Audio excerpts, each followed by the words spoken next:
Doon kami nagtambay yung mga nagbabike doon. Tina. Di ba ang dami namin doon? Almost araw-araw nandun kami. Ngayon lang mga 2 weeks, yung nagkaroon ko ng piksa sa Witpo.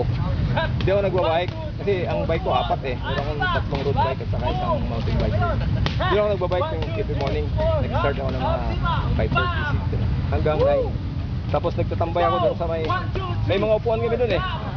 Yung may parkingan dito banda, tapos dito mga Guerrero Bindi.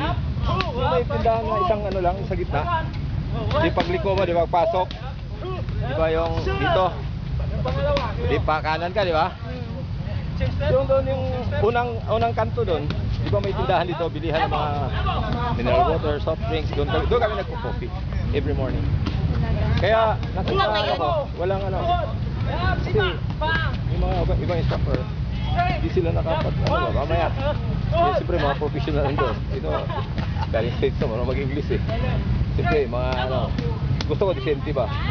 Disente. Dati kasi may mga interesado doon, kaya tinatamad na ako magtuturo. 16 years na ako din sa